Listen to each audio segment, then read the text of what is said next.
Assalamualaikum warahmatullahi wabarakatuh. Kami dari kelompok 3 akan menjelaskan tentang bisnis dari mata kuliah kewirausahaan bidang gizi. Berikut nama-nama kelompok kami. Yang pertama ada Ina Yulita Pratidina, kedua ada Aprilia Puji-Lestari, ketiga ada Nur Azizah, keempat ada Ita Setianingsi, dan Ibu Nurul Hidayati selaku dosen pengampu mata kuliah kewirausahaan bidang gizi. Baik, yang pertama ada jenis bisnis. Di sini akan disampaikan oleh Ita Setianingsi. Selanjutnya yaitu bisnis dibagi menjadi 4 kategori ya. Yang pertama yaitu bisnis manufaktur. Nah, bisnis manufaktur ini yaitu mengubah bahan menjadi barang yang cocok untuk digunakan dan kemudian dijual kembali kepada orang lain. Contohnya yaitu produk industri yang dijual ke konsumen. Terus yang kedua yaitu bisnis grosir. Nah, bisnis grosir ini biasanya sering disebut bisnis berdagang besar ya, yaitu membeli barang dalam jumlah yang besar, biasanya dari produsen dan dijual kembali dalam jumlah yang kecil ke pengecer. Yang ketiga yaitu bisnis retail.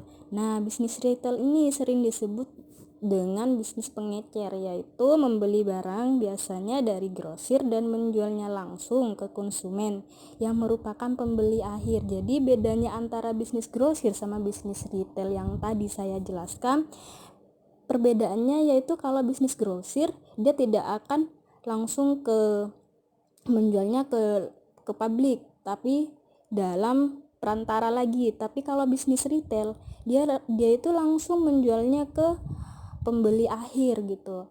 Terus yang terakhir yaitu bisnis jasa. Nah, bisnis jasa ini menyediakan layanan pada pelanggan dengan adanya biaya, contohnya jasa hukum, medis, akuntansi, pengambilan sampah, pengiriman paket, dan lain-lain. Tetapi ada bisnis jasa yang harus mempunyai syarat lisensi untuk mengenai bisnisnya tersebut, seperti contohnya yaitu jasa medis ya, harus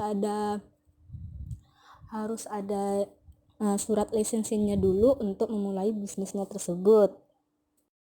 Selanjutnya yaitu jenis bisnis khusus. Di sini jenis bisnis khusus dibagi menjadi 2 kategori ya. Yang pertama yaitu pertanian sama pertambangan. Jadi kita bahas yang pertanian dulu. Nah, pertanian ini adalah suatu bisnis khusus yang mengkombinasi dari manufaktur dan retail. Ketika buah-buahan atau sayuran dijual langsung ke konsumen, kita bisa lihat langsung ketika kita berada di pasar ya. Terus pertambangan ini adalah suatu jenis bisnis khusus yang biasanya mengambil dari sumber daya alam dan mengubahnya menjadi produk. Contoh bisnis ini biasanya yaitu contohnya pengeboran minyak, terus mengubah garam laut menjadi garam dapur, seperti bisnis pertambangan juga, seperti itu ya. Tren dalam startup bisnis. Jadi selama 50 terakhir, bisnis di USA telah berubah secara signifikan. Pada tahun 1950-an, industri yang dominan di negara itu adalah bisnis manufaktur. Bisnis grosir dan eceran juga penting, tetapi bisnis jasa memainkan peran yang relatif kecil dalam perekonomian pada saat tersebut ya. Selama tahun 1950-an dan 1960-an, Amerika mengalami booming dalam warabalanya. Yang dimaksud warabala itu sendiri yaitu suatu pengaturan di mana perusahaan yang mapan menjual hak bagi orang lain untuk menggunakan nama perusahaannya dan rencana operasi untuk menjual produk atau layanan tersebut. Jadi maksudnya yaitu ketika ada perusahaan yang sukses, dia akan menjual hak nama perusahaannya kepada orang yang bersangkutan untuk menjual produknya tersebut. Selanjutnya yaitu bisnis masa depan. North American Industry Classification System atau yang disingkat dengan NAICS ini memberikan suatu kode numerik untuk setiap industri di Amerika Utara berdasarkan fungsi bisnis utamanya. Jadi kode ini itu berguna untuk mengklasifikasikan jenis bisnis tertentu ya. Dan juga Departemen Tenaga Kerja AS juga membuat prediksi industri yang mana yang kemungkinan akan mengalami pertumbuhan terbesar dalam jumlah karyawan pada dekade berikutnya. Jadi ada rancangan khusus yang mana yang mengalami pertumbuhan yang pesat untuk industri di AS ini. Kemudian ada jenis kepemilikan bisnis yang akan disampaikan oleh Ina Yulita Pratidina dan Nur Aziza. Sebelum kita mengetahui jenis-jenis dari kepemilikan bisnis, kita perlu mengetahui kewajiban dari pemilik bisnis. Kewajiban pemilik merupakan kewajiban hukum dari pemilik bisnis untuk menggunakan uang dan harta pribadinya guna membayar hutang bisnis dan bentuk pidana yang dihasilkan dari tuntutan hukum terhadap bisnis jika dia melakukan pelanggaran dalam berbisnis. Selanjutnya, kewajiban pemilik bisnis dibedakan menjadi dua. Yang pertama, unlimited liability. Unlimited liability adalah kewajiban yang tidak terbatas. Dalam arti lain, pemilik bisnis dapat dipaksa secara hukum menggunakan uang pribadi dan harta pribadinya atau propertinya untuk membayar hutang-hutang bisnisnya. Kemudian, limited liability. Limited liability adalah kewajiban terbatas. Dalam kata lain, pemilik bisnis tidak dapat dipaksa secara hukum menggunakan uang pribadi dan harta pribadinya untuk membayar hutang bisnis. Pemilik bisnis dengan kewajiban terbatas hanya memiliki resiko mengalami kerugian sejumlah uang yang diinvestasikan dalam bisnisnya. Kemudian, kita masuk ke jenis kepemilikan bisnis. Yang pertama, kepemilikan tunggal, yakni jenis kepemilikan yang dimiliki satu individu atau satu orang. Semua keuntungan berasal darinya dan memiliki kewajiban tak terbatas untuk hutangnya. Kebanyakan usaha kecil beroperasi sebagai pemilik tunggal, terutama yang baru. Jadi, kepemilikan tunggal ini biasanya yang benar-benar pengusaha yang baru akan memulai usahanya dan belum banyak channel bisnis atau partner bisnis yang dia ketahui. Jadi dia memberanikan diri untuk mendirikan usaha seorang diri. Kemudian mari kita lihat keuntungan dan kerugian dari kepemilikan tunggal. Yang pertama adalah keuntungannya. Seperti yang kita tahu, kepemilikan tunggal merupakan pilihan paling sederhana, lebih sedikit dokumen, dan lebih mudah dalam akuntansi pajak. Pemilik tunggal juga satu-satunya pembuat keputusan dengan kendali penuh atas kepentingan bisnisnya. Hal tersebut berarti satu-satunya orang yang berhak menentukan kemana arah bisnisnya ia satu orang tersebut. Orang lain tidak dapat mencampuri keputusan bisnis yang ia buat. Jadi hal tersebut dapat meminimalisir konflik antar pebisnis. Kemudian, kerugiannya. Karena pemilik hanya satu orang yang bertanggung jawab atas bisnis, pemilik tersebut harus memikul beban kerja yang berat dalam meningkatkan keuangan untuk mendirikan bisnisnya, mengoperasikan dan memperluas bisnis. Pemilik tunggal memiliki kewajiban yang tak terbatas untuk setiap hutang bisnis. Seperti yang kita ketahui, pemilik bisnis harus berani mengambil resiko akan kehilangan harta pribadinya jika terjadi kemungkinan terburuk terlilit hutang bisnis. Pemilik tunggal juga seringkali kesulitan menarik investor. Tentu hal itu menyulitkan pemilik memperluas bisnisnya. Apalagi jika manajemen mereka buruk dan membuat keputusan yang salah, bisnis yang dijalankan bisa gagal. Nah, bagaimana mengatur sebuah kepemilikan tunggal? Untuk tujuan pajak federal, kebanyakan masyarakat membutuhkan setidaknya lisensi bisnis. Selain itu, biasanya ada persyaratan lain seperti yang pertama, penamaan bisnis, atau istilah lainnya brand bisnisnya. Bisa memakai nama pribadinya seperti contoh Ana Avanti Butik atau Kalista Catering dan lain-lain yang mencantumkan nama dalam setiap brandnya. Kemudian yang kedua, ada nomor pembayaran pajak. Selama bisnis tidak memiliki karyawan, pemilik tunggal dapat menggunakan nomor jaminan sosial. Jika memiliki karyawan, pengusaha harus memiliki Employer Identification Number atau disingkat sebagai EIN. Kemudian, jenis kepemilikan bisnis yang kedua adalah kemitraan, yakni jenis bisnis di mana setidaknya dua individu atau lebih berbagi manajemen, keuntungan, dan kewajiban. Kemudian bentuk kemitraan yang paling banyak adalah kemitraan umum.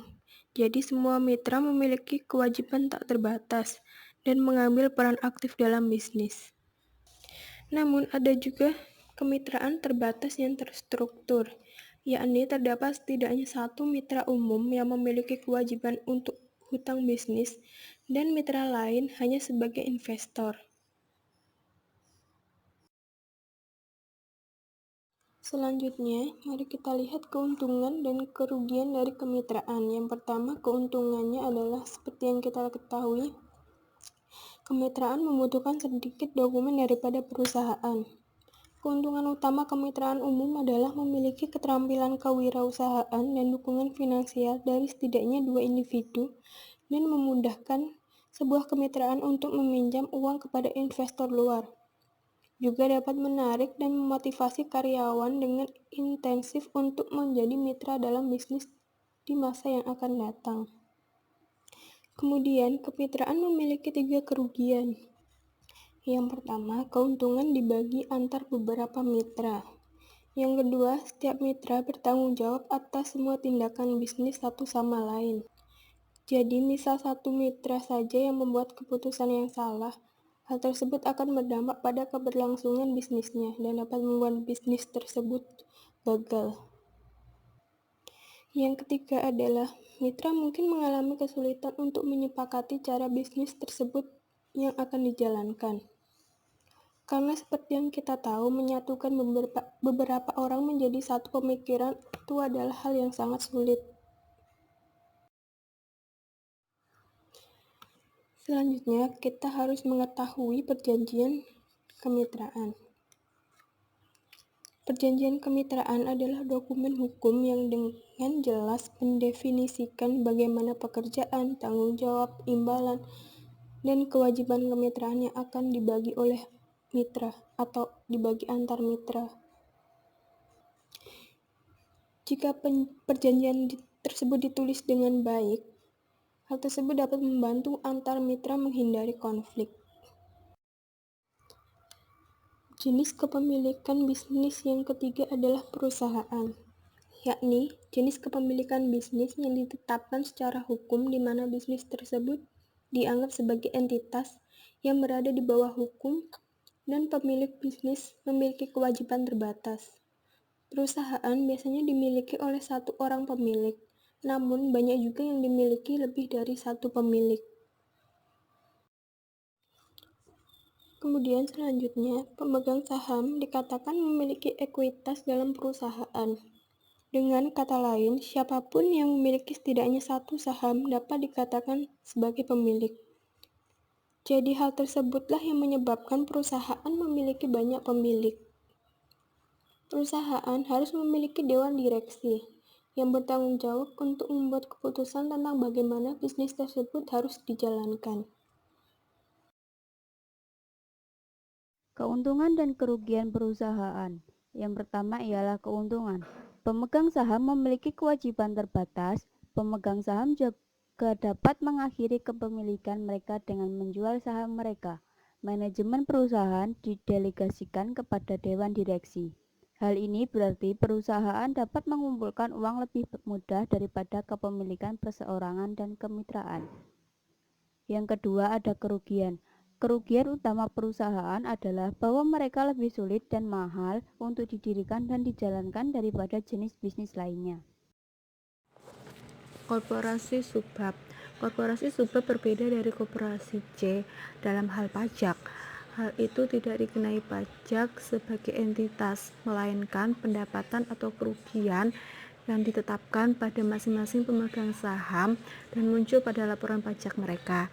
Korporasi subbab tidak dikenakan pajak 2 kali atau double pajak, sehingga dapat menawarkan manfaat pajak kepada pemilik bisnis.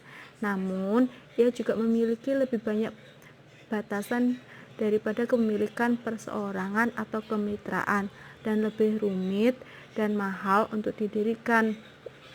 Sedangkan koperasi C itu terdapat pajak ganda, yaitu pada tingkat perusahaan dan saat distribusi sisa pendapatan kepada masing-masing pemegang saham. Perseroan terbatas adalah jenis kepemilikan bisnis yang didefinisikan secara hukum mirip dengan perusahaan, tetapi dengan persyaratan operasional dan prosedur pajak yang lebih sederhana dan perlindungan tanggung jawab yang lebih besar untuk memiliki bisnis atau yang disebut anggota. Contoh dari perseroan terbatas itu sendiri ada PT Terbuka. PT Terbuka itu misalnya PT di Jarum, PT Indofood Surya Makmur. Terus ada PT Tertutup. Nah, PT Tertutup itu sendiri hanya untuk orang-orang tertentu saja yang dapat menjual atau membeli sahamnya di PT Tertutup. Terus yang ketiga contohnya ada perusahaan BUMN, yaitu perusahaan milik negara, seperti itu. Perusahaan nirlaba adalah perusahaan jenis kepemilikan bisnis yang sah, di mana perusahaan beroperasi bukan untuk memberikan keuntungan bagi pemegang sahamnya, tetapi untuk melayani kebaikan masyarakat. Ia menggunakan laba apapun untuk melanjutkan misinya. Contoh perusahaan nirlaba itu seperti yayasan, perkumpulan dana, organisasi kemasyarakatan. Koperasi adalah bisnis yang dimiliki, dikendalikan, dan dioperasikan untuk saling menguntungkan anggota-anggota yang menggunakan layanannya, membeli barang-barangnya atau dipekerjakan olehnya. Misalnya, petani membentuk koperasi untuk menjual tanaman dan membeli peralatan pertanian. Contoh di Amerika, koperasi tidak bisa seperti jenis bisnis lainnya dan sering diselenggarakan sebagai korporasi. Koperasi seringkali mendapatkan penghasilan dengan anggotaan sebagai dividen. Nah, yang dimaksud dividen sendiri itu adalah laba bersih dari perusahaan yang dibagi kepada para pemegang saham sesuai dengan proporsi kepemilikan sahamnya pada perusahaan. Selanjutnya ada entrepreneurs dan teknologi yang akan disampaikan oleh Aprilia Puji Lestari. E-commerce. Semakin banyak orang dan bisnis membeli dan menjual barang secara online. Ini disebut sebagai e-commerce. Biasanya, menjalankan website e-commerce lebih murah daripada menjalankan bisnis etalase. Itu karena biaya dalam stok menyewa ruang fisik biasanya lebih banyak daripada biaya menyewa ruang di web dari host web bisnis yang menyimpan semua informasi untuk situs web di servernya. Teknologi e-commerce. Situs web e-commerce dapat berupa bisnis yang berdiri sendiri atau mitra berbasis web. Situs ini juga akan memerlukan server perdagangan. Jenis server ini menjalankan aplikasi berbasis perdagangan seperti pemrosesan kartu kredit dan manajemen inventaris. Menempatkan pembayaran online. Membayar situs e-commerce online biasanya menggunakan kartu kredit atau debit sebagai metode pembayaran, walaupun dalam beberapa kasus ada cek atau uang tunai. Afiliasi pemasaran. Kadang-kadang pemilik situs web bahkan tidak menyimpan produk yang mereka jual. Apa yang mereka jual dikirim dari lokasi selain pemilik pribadi lokasi situs web. Contoh dari jenis proses ini adalah pemasaran afiliasi. Dengan pemasaran afiliasi, pemilik situs web menjual barang-barang dari toko lain dan mengambil persentase keuntungan. Sekian presentasi dari kelompok 3. Wassalamualaikum warahmatullahi wabarakatuh.